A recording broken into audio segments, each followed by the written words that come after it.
Vous avez peut-être déjà entendu parler de la loi d'attraction. Cette loi d'attraction dont on parle depuis de nombreuses années maintenant, surtout depuis l'apparition d'un livre qui s'appelle Le Secret, nous dit qu'en fait, quand nous portons notre attention sur ce que nous désirons vivre ou sur ce que nous désirons obtenir, en imaginant que nous vivons déjà cette chose et en faisant vivre les émotions que nous pourrions vivre si nous avions cette chose-là, si nous obtenions ce que nous voulons vivre, eh bien nous avons beaucoup plus d'opportunités justement de pouvoir le matérialiser. Il semblerait que ce processus de matérialisation, d'attraction, ne se déroule que dans certaines conditions en fait. C'est souvent ce que les personnes m'ont dit, mais dans quelles conditions il faut que je me place pour pouvoir matérialiser? Mais en fait, il n'y a pas de conditions. Pourquoi? Parce que nous matérialisons à chaque seconde de notre vie de par cette loi d'attraction. Et oui, à chaque seconde, nous créons notre vie. Alors vous allez me dire, oui, mais moi je ne crée pas la vie que j'ai envie d'avoir là. Je crée justement, j'ai que des schémas répétitifs, etc.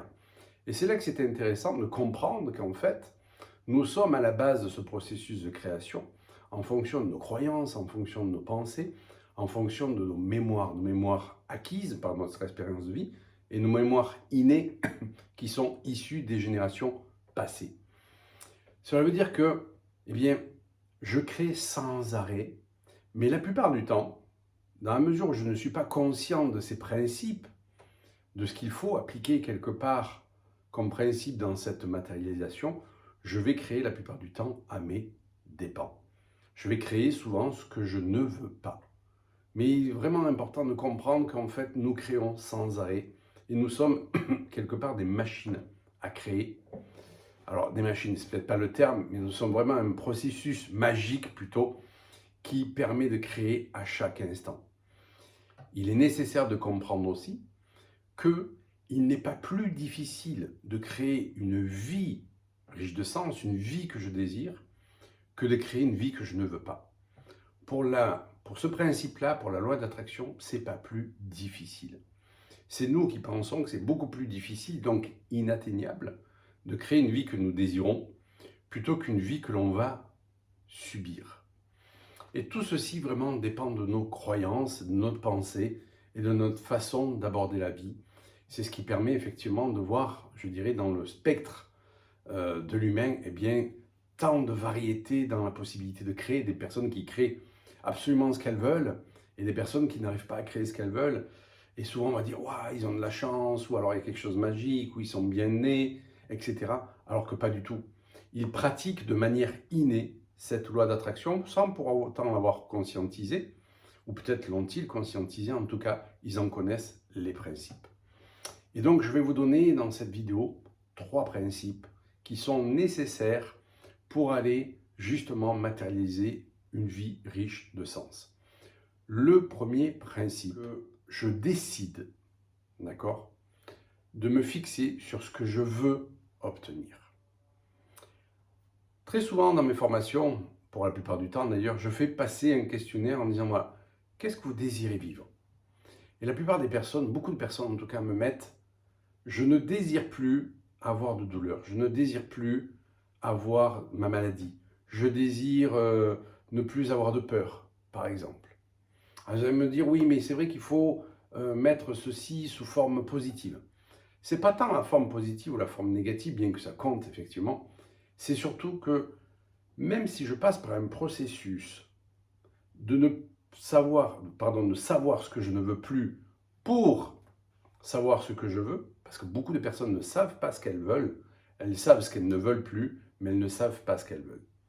Donc on peut passer par un processus de savoir ce que l'on ne veut plus pour savoir ensuite ce que l'on veut.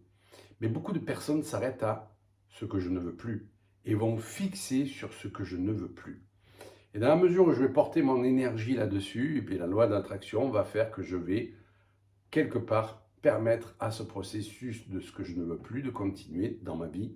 Et c'est comme ceci que des personnes me disent, mais je veux plus être à découvert. Ok, super, mais tu vas continuer de l'être à découvert. Je veux plus être malade. Ok, mais tu risques de continuer à être malade. Pourquoi? Parce que justement, on focalise sur ce qu'on ne veut plus. Alors que la loi d'attraction nous dit, focalisez sur ce que vous désirez vraiment. Donc, le premier exercice, quelque part, que je vais vous donner à faire, là, dans cette vidéo, ça va être de noter clairement sur un papier. Pourquoi on le note? Parce que l'écriture est un acte, je dirais, psychomagique. C'est déjà une première manière de passer à l'action, de noter ce que vous désirez vraiment. Alors peut-être, comme je vous l'ai dit, il va falloir que vous passiez par le fait de noter ce que vous ne désirez plus, mais en tout cas, la finalité est de préciser clairement ce que vous désirez vivre, que ce soit sur un plan professionnel, sur un plan, je dirais, de la santé, sur un plan financier, sur un plan amoureux, sur un plan relationnel. À quoi vous voulez que votre vie ressemble en fait? Ça, il faut le préciser clairement. Pourquoi? Parce que si vous avez une idée un peu vague, eh bien, qu'est-ce que vous donne quelque part la loi d'attraction, du moins la matérialité? Ben, quelque chose d'un peu vague. Il faut donner des indications précises. Imaginez, vous partez en bateau, par exemple, ok, et puis vous ne suivez pas un cap. C'est-à-dire que vous partez un peu comme ça vous plaît, comme ça vous chante. Vous êtes à la barre, vous avez peu de chances d'arriver dans une destination, je dirais, de votre choix. Vous risquez de vous échouer, vous risquez de vous perdre, et en fait, vous laissez trop les choses quelque part de façon aléatoire, que la vie vous mène là où elle devrait vous mener. Et quelque part, on a besoin aussi de challenger la vie. Alors, est-ce que c'est absolument du contrôle à tout prix? Non, ça n'a rien à voir avec le contrôle. C'est tout simplement, je pose clairement ce que j'ai envie de vivre. Premier exercice. Le deuxième principe, ça va être, comme je viens de le dire, de préciser ce que vous désirez vivre. Mais faites attention que ce que vous désirez vivre n'est pas ce que les autres veulent que vous viviez. Je vous donne un exemple. J'ai une fois une personne qui vient me voir et elle me dit: je n'arrive pas à monter mon entreprise, je n'arrive pas à passer à l'action, j'ai tout pour le faire et vraiment, il y a quelque chose qui me bloque. Il y a quelque chose qui me bloque et ça fait 2 ans que je mets de l'énergie là-dedans, je suis des séminaires, des formations, etc. Mais je n'arrive pas à passer à l'action. Et donc je me connecte à elle et là je lui dis: est-ce que c'est vraiment ce que vous avez envie de faire? Elle me dit: pourquoi vous me dites ça? Je dis: parce que moi je lis en vous que quelque part, c'est pas ce qui vous anime le plus. Et là elle commence à se poser, elle me dit: oui, effectivement, c'est mon père m'a toujours dit que il fallait que je sois libre, il fallait que je sois libre financièrement, indépendante. Et donc, ben, je suis marié, j'ai des enfants, je veux créer mon entreprise. Et quelque part, c'est vrai que c'est pas ce qui m'anime en fait. Je dis: mais qu'est-ce qui vous animerait? Elle me dit: moi, ça serait d'être photographe et de parcourir le monde pour photographier les animaux, etc., etc. Je dis: mais vous comprenez que si vous ne respectez pas quelque part vos valeurs, ce que j'appelle l'écologie personnelle, ce qui est important pour vous, ou d'autres vont l'appeler le chemin de vie, eh bien, ça va créer des résistances. Donc c'est important que vous posiez aussi que ce que vous voulez vivre, ça soit connecté à vos valeurs, à ce que vous voulez vraiment vivre de votre vie. N'exprimez pas à travers votre objectif ce que les autres veulent que vous viviez ou ce qu'on vous a dit enfant qu'il fallait que vous viviez, etc., etc. Est-ce que ce que je veux vivre me porte vraiment? C'est-à-dire quand je me connecte à ce que j'écris comme désir, par exemple, que je veux vivre, est-ce que je sens qu'en moi, ça m'expanse, ça me dilate, je respire, je sens ma respiration s'expanser? Ou plutôt, j'ai cette impression de me rétracter. Et j'ai fait faire cet exercice à cette personne. J'ai dit: voilà, marquez clairement, je monte mon entreprise, d'accord? Je ne sais plus ce que c'était comme entreprise, c'était une entreprise c'était pour être consultant en entreprise, un truc comme ça. Et je lui dis: maintenant, vous marquez sur un autre papier votre objectif, votre désir d'être photographe dans le monde. Et là, je lui dis: maintenant, vous prenez le premier papier, vous vous connectez à ceci. Et là, elle me dit: oh, je sens que ça se rétracte comme ceci. Prenez notre papier, là, elle me dit: waouh, ça n'a rien à voir avec mon corps. Et en fait, quand la tête n'est pas claire, c'est important de revenir dans le corps et de connecter les sensations que vous pouvez avoir dans votre corps. Et le corps ne ment pas. La tête, elle, peut vous raconter n'importe quoi, mais le corps ne ment pas. Il n'a pas d'excuse, le corps. Et c'est ainsi que, pour s'exprimer, eh bien, il peut vous faire tomber malade. Par exemple, c'est un de ses langages, la maladie.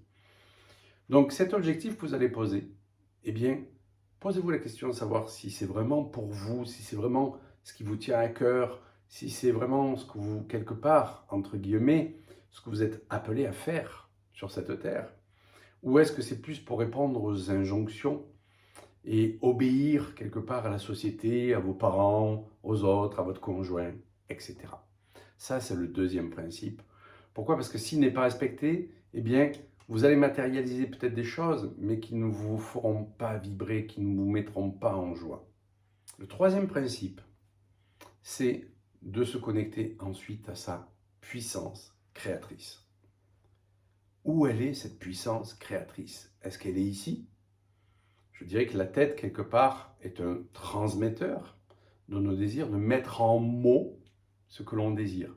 Mais notre puissance créatrice n'est pas dans notre mental. La preuve, c'est que mental à outrance crée, je dirais quelque part, un excès de contrôle.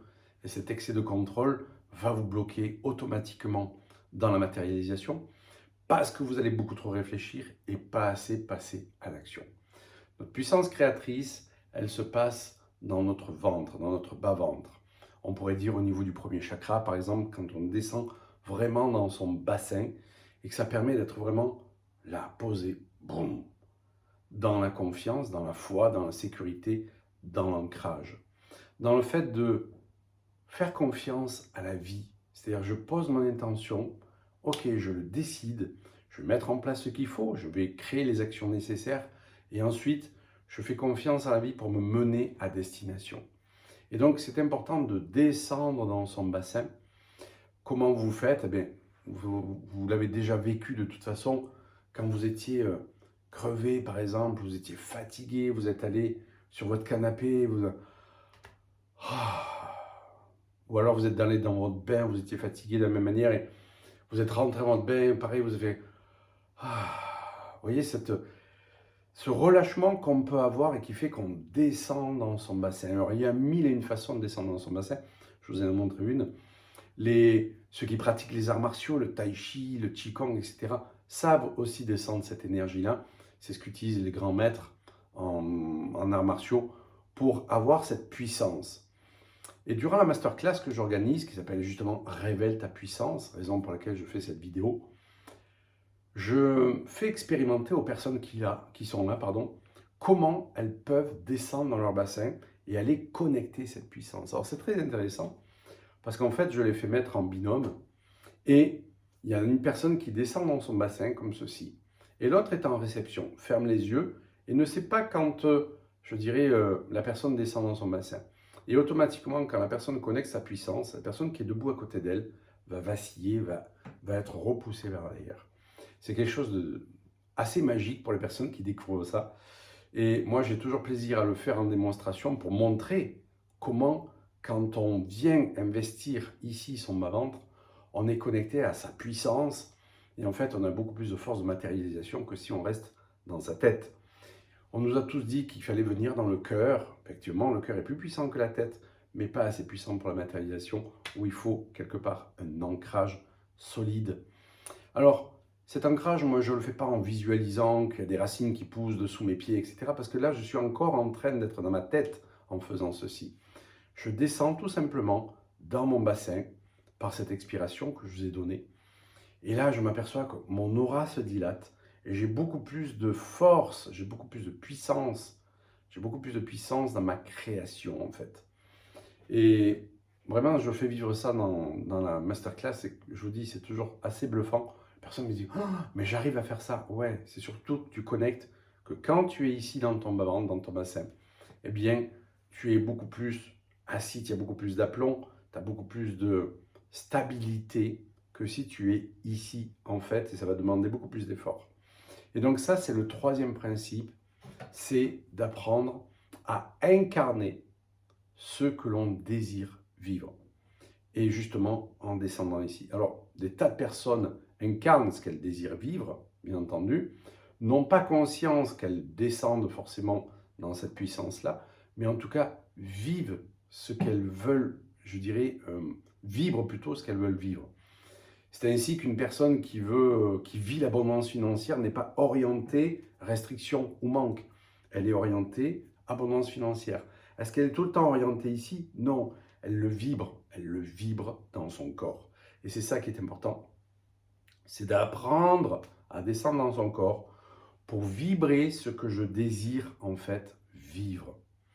Et donc tout ce processus-là, et là je vous ai donné 3 principes essentiels, mais il en existe d'autres, qui, amalgamés, vont créer cette puissance de création. Chacun, chacune est doté d'une puissance incroyable. Seulement, nous ne croyons pas à cette puissance. Nous croyons beaucoup plus à notre impuissance. Pourquoi? Parce que vivant des schémas répétitifs, ou des échecs à répétition, ou une impuissance à vivre ce que je désire vivre, bien je pense que la vie s'acharne sur moi, que je n'ai pas de chance, que les autres sont plus chanceux, qu'ils savent mieux faire, que je ne suis pas capable, etc., etc. Donc je vais entretenir un tas de croyances négatives à mon encontre qui vont bien entendu sûrement pas favoriser ce processus de matérialisation. Et donc c'est un cheminement que je vous propose de faire ensemble pour aller connecter votre puissance. Pas en vous prenant la tête, en devant visualiser plein de choses dans votre vie, parce que personnellement, pour matérialiser ce que je désire dans ma vie, je ne passe pas par le processus de la loi d'attraction qui dit, comme je l'ai dit, de visualiser les choses, de les imaginer, de faire comme si on les vivait, etc. Pour ma part, je trouve ce processus trop coûteux en énergie et quelque part fatigant. Et comme j'aime travailler à l'économie, eh bien, j'ai remarqué qu'il était beaucoup plus facile pour moi d'incarner ce que je désirais vivre, de le faire vibrer dans mon corps, tout simplement en descendant dans mon corps, non pas en imaginant, mais en inspirant ce que je désire vivre. Tout simplement, je l'inspire, je le diffuse dans mon corps et ensuite je laisse mon corps vibrer ceci, mais pas à partir de ma tête, à partir là de mon bas-ventre. Et donc, comme je disais, je vous propose de vivre pendant 2 jours ce processus de matérialisation, de venir toucher du doigt, de venir incarner cette toute-puissance qui est à l'œuvre en vous, qui va vous permettre quelque part d'aller vers une vie plus riche de sens, en adéquation avec votre écologie personnelle, c'est-à-dire avec ce qui est important pour vous sur votre chemin de vie. Et donc, c'est nécessaire d'aller débroussailler ce qui a été quelque part induit chez vous comme conditionnement, comme croyance, de dégager ceci. C'est le travail qu'on va en faire ensemble dans cette masterclass, d'aller chercher l'énergie. Pourquoi l'énergie? Parce que sans énergie, nous ne pouvons rien faire. Et je m'aperçois, moi, de plus en plus, avec ce processus, donc, quelque part que je vis depuis quelques années, que mon niveau d'énergie monte de plus en plus, alors qu'on vous dit que normalement, l'énergie doit descendre. Non, absolument pas. Est-ce que je fais des heures de tai chi, de qigong, d'arts martiaux? Pas du tout. Je vis cette énergie sans arrêt chez moi, ce qui me permet d'avoir une haute énergie et donc d'envisager les projets, ce que j'ai à en mettre en place, etc., avec beaucoup plus de facilité si j'avais pas d'énergie. Si j'avais pas d'énergie. Et donc, rejoignez-moi durant cette masterclass pour que, enfin, votre vie passe sur un autre palier, à un autre stade, à une autre vitesse. Pourquoi? Tout simplement, ça me tient à cœur de vous donner ceci, parce que la vie, elle est faite pour expérimenter. Est-ce qu'elle est faite pour galérer? Non. Ça, c'est ce que nous pensons souvent. Beaucoup de personnes pensent qu'il y a une espèce de fatalité à devoir galérer, à devoir en baver, etc. Certes, notre âme a choisi aussi des épreuves. Est-ce qu'on est obligé de tout le temps vivre ça dans sa vie? Bien entendu que non. Donc, en libérant, en faisant un reset des croyances, des conditionnements, et en connectant cette puissance, déjà avec les 3 principes que je vous ai donnés, mais en allant bien plus loin, c'est ce qu'on va faire dans cette masterclass. Je peux vous assurer que votre vie, elle va passer à un autre stade.